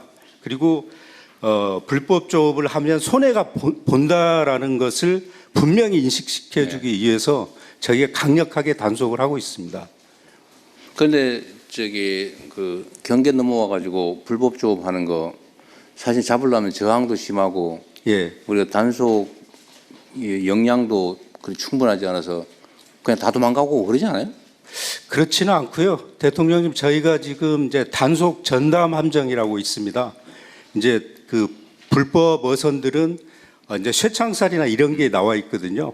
이런 거를 무력화시키고 이렇게 들어가면서 진압할 수 있는 그런 배를 지금 뭐 이렇게 자르고 들어가고 막 이러던데 그 포탄으로 쏴버리기는 좀 심한 것 같은데 뭐 저희가 이제 무기 요새 충격 들이받는 그런 어선 저기 뭐야 그 단속정도 있잖아요. 예, 단속 전담 함정을 저희가 지금 만들려고 하고 있습니다. 그거 아직 못 됐잖아요. 그거 아직 불법을 감행을 하면서 단속을 피하려고 예, 쇠창살 만들고 예. 그다음에 위협적으로 행동하고 그런다는 예, 거잖아요. 예, 그러면 좀 더 강력하게 제재해야 되는 거 아닌가요? 예. 저희들이 강력하게 단속을 하고요. 저항하는 어선에 대해서는 항해 장비라고 있습니다. 레이더 같은 거. 이제 이런 것들을 조준해 가서 쏘게 되면 좀 무력화시킬 수가 있습니다. 그래서 대원들이 인명 손상은 안 생기게 예. 통제 시스템을 예. 공격을 해서 예. 어쨌든 이거를 한국 저 해역에 들어가 가지고 불법 조업하면은 꼭 잡혀 가지고 돈도 엄청나게 뺏기고 예. 벌금에다가 또 이 사람도 구류시키죠. 이제 저희가 이제 그 무허가 저항할 공무집행방해에 대해서는 저희가 구속을 하고 있고요. 영해침범에 대해서도 구속을 합니다. 그러니까 예. 그렇게 된다는 거를 확실하게 인지를 시켜야죠. 그렇게 하겠습니다. 그래서 좀 세게 해야 재발이 안 되지. 그 중에 선별적으로 하면 그 뭐 잡히는 게 재수 없으면 잡히는 거지 안 잡힐 가능성이 높다 그러면 계속 할 거 아닙니까? 그래서 돈도 모아서 준다면서요 서로. 예, 네가 걸리면 우리 쫙 모아가지고 벌금 대신 같이 내주고 이런다면서요. 이제 자기들끼리 이제 그런 정보를 이제 들었기는 했습니다. 저희들도. 근데 그렇게 그러니까 또 10척이 넘어와서 결국 한 척 잡히면 9척은 도망가면서 한 척 잡히면 그 돈 10척이 같이 돈 내서 물어주고 다음에 또 우르고 몰려와서 또 하고 그렇게 되면 사실 체계적으로 대응하는 게 매우 어렵잖아요. 근데 그래서 대통령 저희가 잠깐만. 그래서 그런 게 예상이 되면 이것도 나오긴 한데 10척이 모아서 내기도 부담스러울 만큼 벌금을 올려버려야지. 예. 그 담보금 상향하는 부분은 해수부하고 관계기관은 협조를 해서요. 예. 상향할 수 있도록 하겠습니다. 저희들이 법 개정 바로 추진하겠습니다. 네. 뭐 우리가 그렇게 할 수 있을지 모르겠는데 전에 인도네시아 해역에서 그 어디 외국 어선이 와가지고 하도 그러길래 그 웬 여자 해수부 장관인가 해군 장관인가가 몇 척을 격침을 시켜버렸더니 그 다음부터 아예 안 오더라고. 그렇게는 못하겠지만 어쨌든 엄정하게 대응하는 걸 명확하게 보여줘야지. 이거 언제 하루 종일 이 많은 인력이 매달려가 맨날 단속하고 있습니까? 엄정하게 집행하도록 하겠습니다. 힘들겠지만 초기에 좀 강력하게 대응을 해야 나중에 고생이 좀 줄어들 거예요.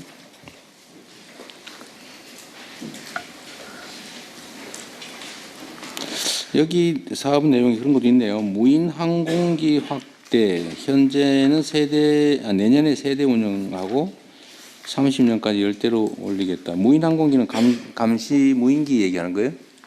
저희가 1,500톤에요. 이제 28대를 보유를 하고 있습니다. 무인 항공기. 무인 항공기를? 그 무인 헬리콥터. 그걸로 뭐예요?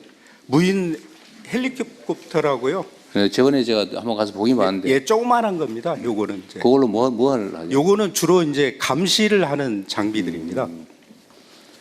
대통령님 지금 말씀하신 건 아마 저희 해수부 업무 보고 중에 해수부의 우리 어업 지도선에 요거를 신규로 도입하겠다고 20페이지에 하는 있는 그 얘기인데 20페이지 상단에 요거는 해수부의 어업 지도선에 요 무인 항공기를 탑재를 시키겠다 그 어업 말씀입니다. 지도선에. 네, 그렇습니다. 해경은 따로 자체 세력을 갖고 있고요. 알겠습니다.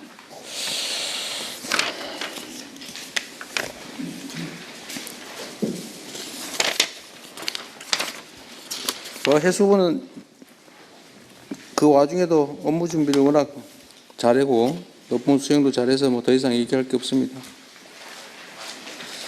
해양환경공단 누가 나왔어요? 예, 해양환경공단 이사장 강용석입니다. 오른쪽에 위치해 있습니다. 잠깐만, 내가 멀리 보려면 내가. 네, 우리 강용석 공단 이사장님이신가요? 예, 그렇습니다. 여기는 해양환경관리를 담당하는데 해양 쓰레기에 대한 조사 수거 이런 예, 일을 예. 해요.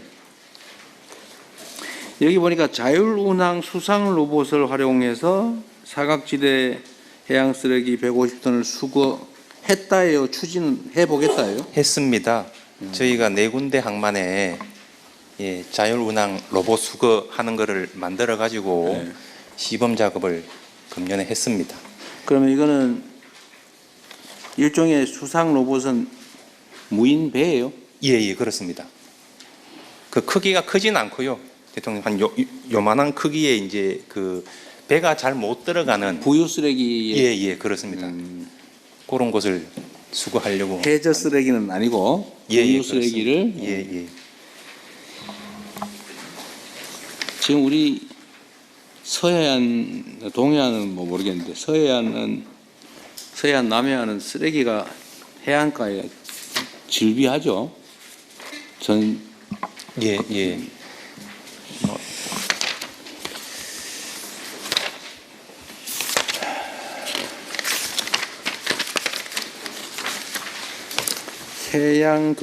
해양교통안전공단은 누가 나오셨어요? 예, 한국해양교통안전공단 이사장 김준석입니다. 해양교통안전공단은 주된 업무가 저희는 기본적으로 선박이라는 운송수단을 중심으로 해서 그 사고 예방 활동을 벌이는 기관입니다. 뭔 활동? 사고 예방 활동을 벌이는 예방 활동. 기관인데요. 실제로는 뭐 선박 검사라든가 여객선 운항 관리를 하고 있고 네. 또, 예, 본사 차원에서는 여러 가지 시스템 구축을 통해서 여러 가지 자율적인 안전관리 체제를 네. 지원하고 있습니다. 여기 근데 국가 보조 항로 운영 현황 개선 상황 방향 이런 게 있는데 네네. 여기는 국가 보조 항로 운영도 해요? 아닙니다. 저기 그 대통령 국정 과제로 이제 국가 보조 항로가 현재는 선박 소유는 국가가 운영은 민간 기업이 위탁을 하고 있는데요. 네. 여러 가지 좀 문제점이 좀 있어서 이거를 네, 여기서 네. 저희가 이제 연구한다 그래요? 현재 저희가 정책 결정 기관은 아니고요. 현재 해수부하고 그 기재부가 이 부분 구체적인 정책 연구를 한다 그 말인가요? 저희가 시행할 것에 대비해서 사전에 운항 기반도 마련을 하고 있고 여러 가지 경제성 분석 이거를 자료를 제공하고 있습니다. 위탁받을 경우를 대비해서 예, 그렇습니다. 근데 이게 사전에 준비가 많이 필요합니다. 왜냐하면 어느 순간에 갑자기 서비스가 끊기면 안 되고요. 네. 선원들 고용, 인수, 인계 문제도 있기 때문에 정책 결정이 좀 빨리 되면은 저희가 사전에 서비스가 지금 저기 각 도서의 전기 항로들이 장사가 안 되니까 민간 회사들이 그만둬 버리면 네네. 그걸 공공에서 운영할 경우를 대비해서 준비하고 있다고 말이에요? 그렇습니다. 100개 항로 중에 29개 항로가 국가보조 항로입니다. 알았습니다. 그다음에 국립해양박물관 예, 이쪽입니다. 국립해양박물관장 김종혜입니다. 여기는 영도에 이런 박물관이 있는데 박물관을 운영하는 곳인가 봐요. 예, 그렇습니다. 여기 연간 이용자는 얼마나 돼요? 연간 저희들 개관 초기에는 100만 명 이상 왔습니다만 지금은 조금 줄어서 연평균 한 88만 명 정도가 오시고 있습니다. 수입은 얼마예요? 저희들 무료예요? 국립시설입니다.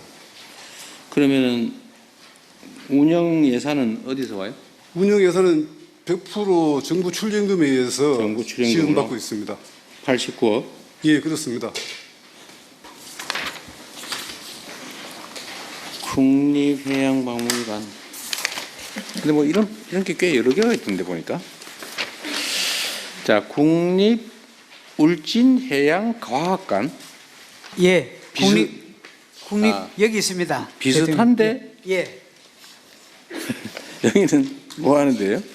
예, 저희들은 과학 자료 수집. 국립해양과학관의 설립 및 운영에 관한 법률에 따라 해양과학의 자료의 보존, 수집 그리고 교육을 통해서 우리 국민들에게 해양에 대한 소양을 정진시키는 데 있다고 봅니다. 현우는 41명이고 예. 예, 과학관도 뭔 시설을 운영하나 봐요. 예, 그렇습니다. 여기도 이용자가 얼마쯤 돼요, 그러면? 예, 5년 전에 코로나 시국 때 개관했을 때는 미미했습니다만은 지금은 현재 올해는 41만 5천 명이 41만 다녀가셨습니다. 예. 여기도 입장료를 받는 건 아니고 예, 현재는 입장료는 무료로 하고 있습니다. 무료고 재원은 전부 국비. 예, 출연금으로 전액 충당하고 있습니다.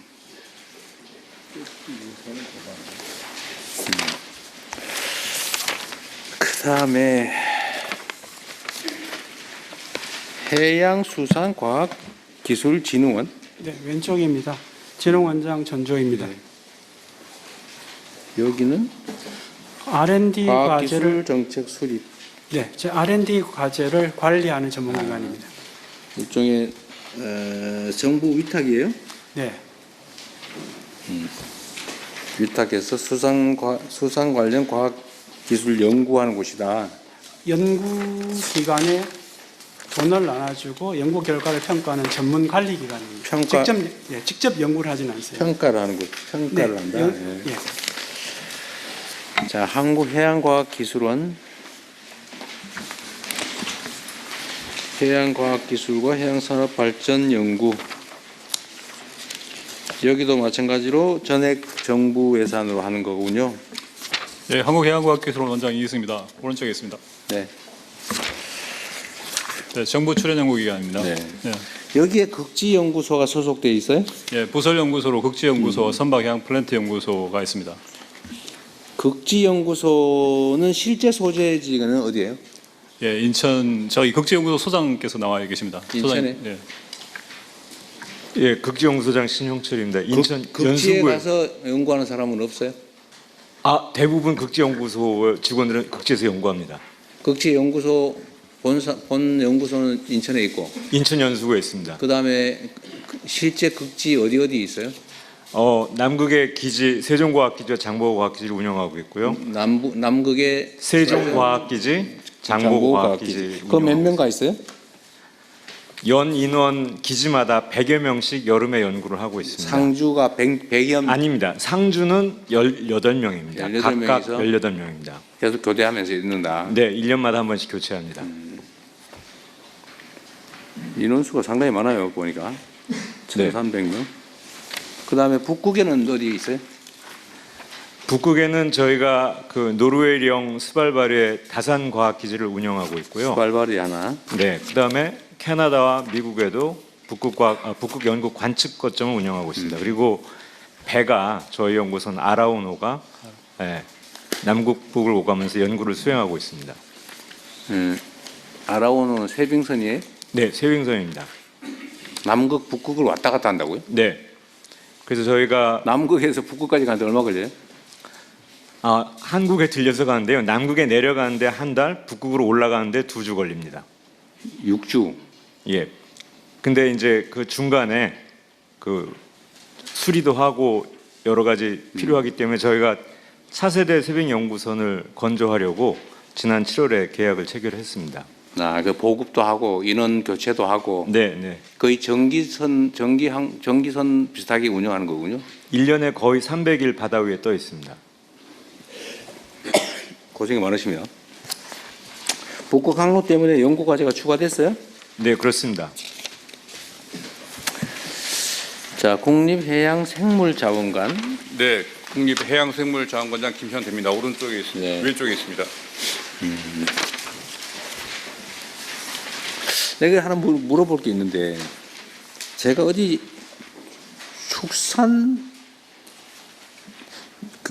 축산부든가 농림축산부든가 거기에 그 낙동강 어족자원연구원인가가 있고 목포에 뭔 어족자원연구원 이름이 똑같아가지고 왜 두 개가 똑같으냐 그랬더니 목포에 있는 거는 주로 바다 생물을 연구합니다. 이렇게 얘기를 해요.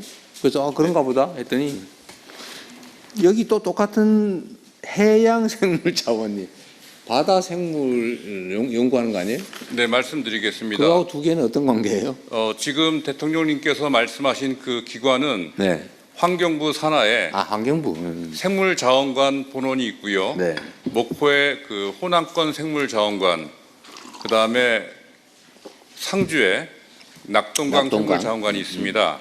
그리고 충남 서천에 국립해양생물자원관이 있습니다. 대통령님께서 국립해양생물자원관? 예, 대통령님께서 지금 애매하다고 지금 말씀하신 이게 해양생물자원관 아니? 저희는 해양생물자원을 수집하고 보존하는 기관이고요.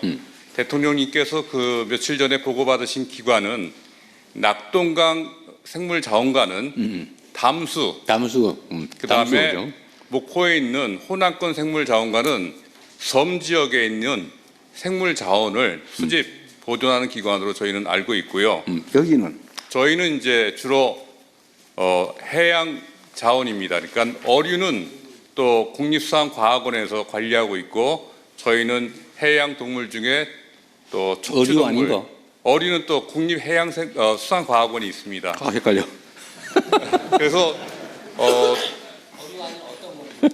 해양 동물, 무척추 동물, 척추 동물, 해양 식물, 미세조류 이런 것들에 대한 표본을 저희가 전국적으로 수집해서 관리를 통합적으로 하고 있습니다.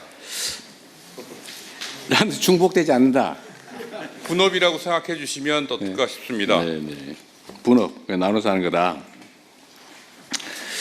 하여튼 우리는 잘 구분이 안 되네. 알겠습니다.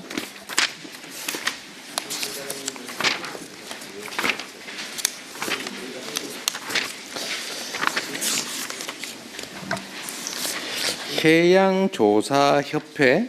네, 저쪽에 있습니다. 네, 명칭이 좀 독특해서 그런데 한국해양조사협회 협회라는 걸 보니까 회원이 있다는 얘기 같아요. 네, 그렇습니다. 지금 회원사가 있는 것 같이 명칭이 되어 있는데요. 그 법정 특수법인입니다. 해양조사 및 해양정보 활용에 관한 법률에 따른 특수법인으로서 지금 대통령님께서 말씀하셨듯이 회원사가 운영하는 기관으로 오해할 수 있기 때문에 그런 게 아니에요. 회원이 없어요? 네, 그렇습니다. 기관 그 명칭을 변경을 고려하도록 하겠습니다. 나 그렇게 하라 말 안 했어요. 그러면 이거는 정부 위탁 사업 하는 거예요? 그렇습니다. 저 해양수산부 위탁 사무를 주 업무로 하고 있고요. 그 해양정보 품질관리, 항해용 간행물 인쇄 공급, 그리고 해양조사 기반시설 유지관리, 그 해양조사 기술자 교육훈련 등을 수행하고 있습니다. 등대 관리 이런 거예요? 그 해양조사 기술자 수로 측량, 해도 제작 등의 국제 수로 기구에서 관장하고 있는 사무를 진행하고 있습니다. 알겠습니다. 수산자원공단이 아까 얘기한 거예요? 어디 계세요? 네, 수산자원공단 김종덕 여기 있습니다.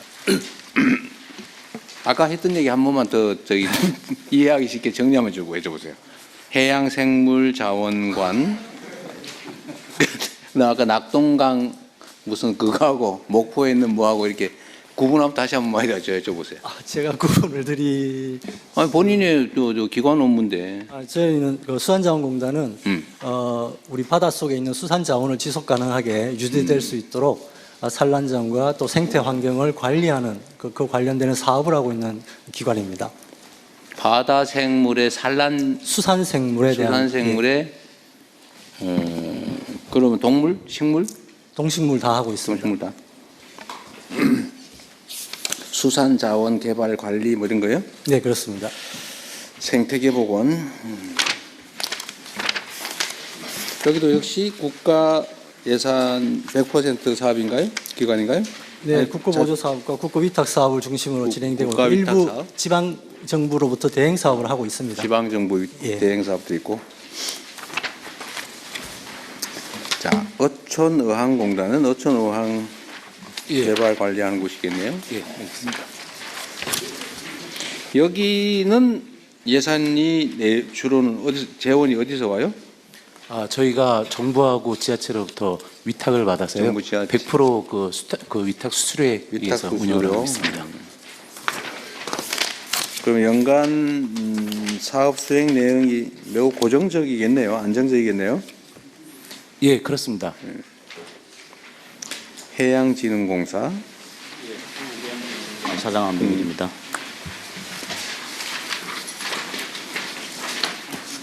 해양산업 성장을 위해서 금융 지원을 한다.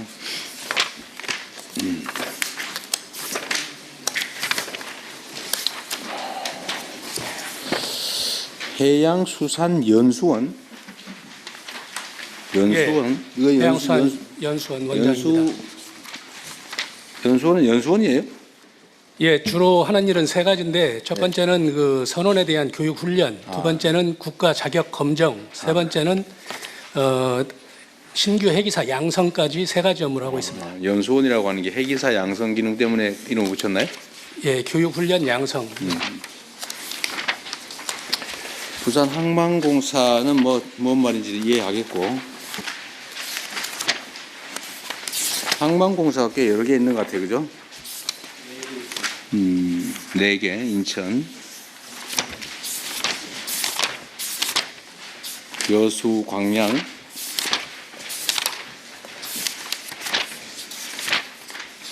울산, 이렇게 4개라는 거예요? 항만의 물적 관리를 하는 건가요? 예, 항만 시설의 관리 운영 및 항만 시설을 건축을 하고 있습니다. 건축? 예, 공사도 하고 있습니다. 그냥 그거 한번 물어볼게요. 지금 항만, 저는 그걸 잘 아직 모르겠던데, 항만 전체를 공적으로 관리하는 공사가 이제 있는 거죠, 항만공사. 근데 그 안에 들어가 보면 터미널별로 소유 관리하는 업체가 있는 것 같아요. 그렇습니다. 그러니까 항만 시설의 소유권자는 저희 항만공사 또 민자사업을 할 경우는 정부가 소유권자고요.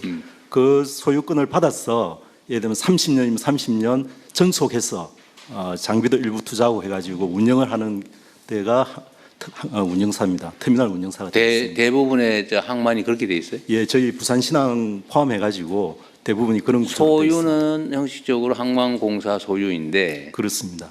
실제 저희들도 원래는 운영권은 일종 운영 위탁 계약 같은 걸 해가지고 장기간 독점 예. 운영한다. 그래서 임대 계약 혹은 뭐 그것도 쪼개기도 해요?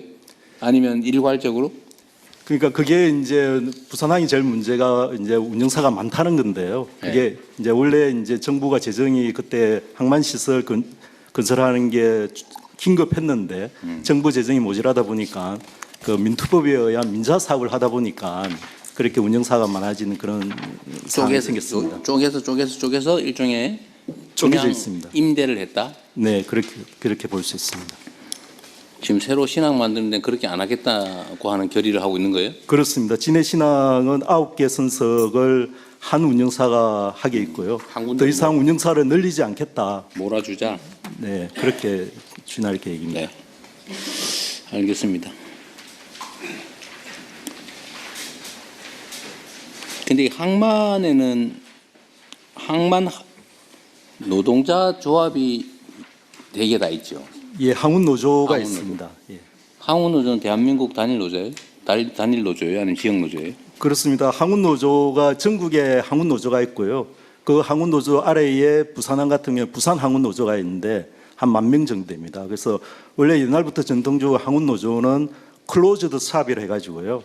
다른 어떤 영역에서 들어오지 못하게 뭐 미국도 마찬가지입니다. 한국도 마찬가지고. 항만은 예, 항만 특수하게 그렇게 돼 있었는데 2005년도에 항운 노조 상용화 작업을 법으로 통해서 하면서 소속을 이제 운영사에 소속되게 하는, 그렇지만 예를 들면 새로 신규로 진입하는 노조에 가입하지 않으면 그렇습니다. 일할 수 없다. 그렇습니다. 인력 공급 클로즈드 샵이고 주체로서 이 일을 하면 다 무조건 노조원 된다고 하는 게 유니언 샵인가요? 그렇습니다. 여기는 클로즈드 샵. 클로즈드 샵, 예, 오픈 샵. 항운 대한민국 항운 근로자는 다 그렇습니다. 근데 그거는 외국도 그렇습니다. 외국 미국 같은 경우에도 클로즈 샵이 해 왔었습니다. 전 세계적 대세다 그 말이군요. 예. 한국 항로 표지 기술은 예, 원장 여기 있습니다. 왼쪽 끝단입니다. 여기도 정원수는 61명이고 예, 64명입니다. 저 포함해서. 현원이 61명이다. 이것도 예산 재원은 뭐예요? 104억 정도 되는데 정부에서 한 82억, 저희 자체가 수입을 올리는 게 한 22억 정도 됩니다. 주로 위탁 사업 수수료가 되겠습니다. 위탁. 예. 위탁 사업 어떤 거예요? 지금 그 포항에 소재한 국립등대 박물관도 저희가 위탁 관리를 하고 있고요. 정부 소유의 등부표를 저희가 위탁받아서 수리하고 있습니다. 등부표? 바다에 떠 있는 철 구조물인데요. 항로를 표시하거나 위험 수역을 표시하는 그 수리 항행 지원 시설입니다. 관리를 위탁받아가지고 한다고요? 예, 그렇습니다. 자, 다 수고 많으시고요. 해양경찰청은 아까 내가 웬만한 거 다 얘기한 것 같고 215페이지에 보면 연안 안전 지킴이 해양 재난 구조대 활성화가 과제로 돼 있어요. 예. 근데 이거는 이제 민간 자원봉사 단체인가요? 예, 그렇습니다. 연안 안전 지킴이는 언제 만들어진 거예요? 옛날부터 있던 건가요? 예, 정확히 연안안전지킴이가 좀 확대가 됐습니다. 아니 제가 말해 예. 언제 생겼나? 뭐 아는 사람 얘기해 보세요. 예, 그 문재인 정부 시절에 저희가 처음 공공근로 생겼어요? 예, 그때 생겼습니다.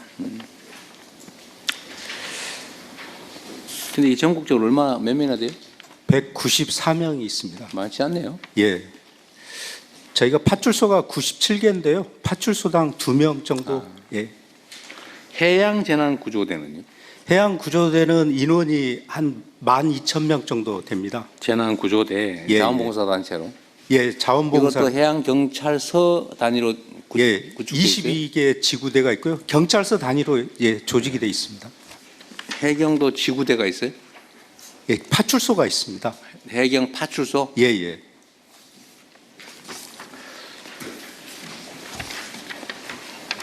여기에 업무 중에 서해 구조물 순찰 정규화가 있네요. 예. 지금 이게 구조물 순찰하는 거 중국이 방해해요? 저희가 구조물까지 이렇게 순찰을 하고 옵니다. 지금. 순찰하는데 지장은 없어요? 예, 크게 현재까지는 지장은 없습니다. 네. 충돌하거나 그러진 않고요. 예. 네, 저는 뭐 궁금한 건 다 물어봤고요. 총리님 뭐 하실 말씀 있으면 하십시오. 차관님 여기 이 건물에 어린이집 잘 됐다면서요? 네? 아니 여기 지난번에 와 보니까 2층, 3층 어린이집 잘 좀 꾸미고 있습니다. 아직 개장은 못했고요. 직장 어린이집으로? 네, 특별히 옮기는 과정에서 우리 직원들 생각해서 어린이집을 신경 써서 처음에 준비했다고 들었는데요. 그 충분합니까?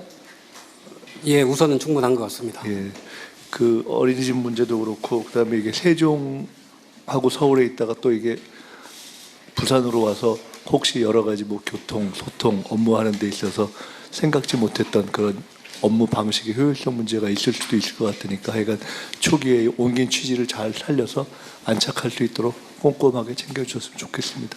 나머지 부분은 뭐 이미 다 말씀하셨기 때문에 저는 오늘 개청식의 의미를 잘 살려갔으면 좋겠다는 그 말씀만 드리겠습니다. 예, 저희들 오기 전에 그래서 업무 일하는 방식 혁신 방안을 제일 자체적으로 마련을 이미 했고요. 조금 더 운영을 해 나가면서 미비한 점을 보완해 나가도록 그렇게 하겠습니다. 뭐 우리 뭐 수석님들 하실 얘기 없어요? 긴 시간 아무 말도 안 하고 있으면 힘들 텐데요. 우리 하지 PT는 할 말 없어요? 네, UAE 사업 같이 잘 만들어 보면 좋겠습니다. 뭔 사업? UAE 사업. 피지컬 AI 항만 사업. 자동 AI 항만 사업. 네. 참 우리 하지 PT 고향이 여기죠. 고향에 돌아오니까 너무 좋은 것 같습니다. 오지 말고 여기 있죠 그냥. 여기 한 분 더 계십니다. 그래요? 저도 부산 갈매기입니다. 그러세요? 네. 고향 오니까 좋습니다. 그래도 여기도 그냥 올라오지 말고 여기 있어요. 좋은데 고향에 그냥 놔두고 가는 게 어떻습니까? 좋아하시는데. 대통령님, 차관입니다. 말씀하세요. 예, 말씀 나오는 중에 한 두 가지만 제가 그러세요. 정리를 좀 해드리고 한 가지 요청 사항이 있어서 말씀 올리겠습니다. 네. 그러니까 생물자원관 뭐 이렇게 좀 헷갈리다고 하셨는데 환경부는 생물자원관이 서천에 본관이 있고요. 네. 기본적으로 민물 생물 담당합니다. 그래서 아까 상주에 낙동강 그 생물자원관이 있고 목포에 거기는 이제 민물 하는 거고 목포에는 아마 섬에 있는 바다 어족 자원 관리인 것 같은데 아닌 것처럼 비슷하게 얘기를 해서 아까 섬에 있는 생물 표본 수집하고 연구하는 데고요. 해양 생물자원관은 짠물에 있는 생물. 그 물 밑에 있는 거. 그리고 여기는 다 공공기관들이고요. 국립수산과학원은 저희 해수부 조직입니다. 이제 우리 요 부산에 기장에 본원이 있는데 거기는 먹는 물고기를 주로 연구합니다. 그다음에 아까 좀 있던 수산자원관리공단은 먹는 물고기를 어떻게 잘 키울 것인가를 연구하고 실제 인공어초를 넣는다든지 바다숲을 조성한다든지 인공어초 사업을 예, 그 사업을 관리하는 기관이 되겠습니다. 예, 그게 하나 정리를 했으면 좋겠고요. 네. 아까 구명조끼 중간에 말씀하셨는데 연안의 바닷가에서 하는 분에 대한 구명조끼 아까 말씀하시는데 그건 아직 의무화는 안 돼 있고요. 그럼 이제 어선을 타고 하시는 우리 어민들 부분은 그동안에는 의무가 안 돼 있습니다만 2인 이하 조그만 배들에 대한 구명조끼 의무화는 금년 10월에 의무화가 됐고요. 더 큰 배에 대한 의무화는 최근에 법이 통과가 돼서 내년 6월부터는 모두 어선에 승선하신 분들은 구명조끼를 입어야 됩니다. 근데 이제 두꺼우면 아무래도 덜 입게 되시잖아요. 그래서 그 얇은 거를 저희들이 이번 하반기에 10만 벌을 보급을 했습니다. 그래서 내년부터는 상당 부분 그 부분이 뭐 사고에 나더라도 이제 인명 구조 이런 부분에 도움이 될 것으로 생각을 합니다. 마지막으로 드리고 싶은 말씀은 저희들 유엔 해양 총회를 저희들이 열심히 노력을 해서 이번에 가서 유치를 해왔습니다. 근데 사실은 저희만 해양수산부가 이거 주관을 하고요. 다른 나라는 보면 다 외교부에서 하는 외교 행사입니다, 사실은. 근데 해양을 주제로 하다 보니까 저희가 하는 건데 외교부 등 관계부처의 협력이 무엇보다도 절실한 실정입니다. 그래서 저희들 우리 오늘 북극항로 추진본부가 10개 부처 연합군으로 구성됐듯이 저희들 북극항로 유엔 해양총회 추진기획단도 여러 부처가 합한 그런 조직으로 만들어서 해야 저희들 2년 반 후에 차질 없이 개최를 할 수 있을 것 같습니다. 그래서 추진 준비 기획단을 이렇게 우리 적어도 우리 북극항로 본부 수준으로 좀 만들어 주시기를 건의를 드립니다. 이상입니다. 그 해양총회는 꽤 큰 국제 행사인데 어제는 유치하느라고 했었고요. 그 행사 전문이시냐 우리 총리? 제가 왠지 지금 눈을 이쪽으로 돌리실 것 같다고 생각하고 있었는데 근데 저 시작할 때 본부처로 틀을 잡는 작업이 필요할 것 같고요. 저희가 같이 좀 논의를 해서 일단 처음 시작해서 틀 잡는 작업을 조금씩이라도 같이 의논해서 하겠습니다. 중요한 것 같네요. 네, 감사합니다. 본 국가적 행사로 잘 만들어 보시고요. 그다음에 오늘 참석하신 분 중에 혹시 뭐 하실 말씀 있는 분 하세요? 공직자들은 이게 잘 안 하는 경향이 있던데 연습하셔야 됩니다. 적응하려면. 아직도 많이 남았어요. 자유롭게 말씀하세요. 나중에 후회하지 말고. 우리 차관님이 할 얘기 다 했는 모양이죠? 네. 없어요? 진짜 없는 모양인데요? 너무 일하다 지쳐서 그러신가? 자, 어쨌든 여러분들의 협조하에 원만하게 일찍 끝났습니다. 긴 시간 내주셨고요. 하여튼 이게 업무 보고라고 하는 게 처음이라서 다들 어색하고 그러겠지만 사실 일상적으로 자주 해야 되는 일입니다. 사실 좀 늦었어요. 제가 취임하고 최대한 빨리 그것도 각 부처 단위로 따로 나눠서 해보려고 마음만 먹고 있다가 결국 못하고 이렇게 좀 몰아서 하게 됐는데 좀 늦었죠. 앞으로는 좀 자주 서로 의견도 나누고 또 각 부처에서 업무 처리하다 보면 불편하고 어려운 일들도 있을 텐데 그런 거 좀 편하게 얘기하세요. 뒤에 가서 술 먹으면서 화내지 말고.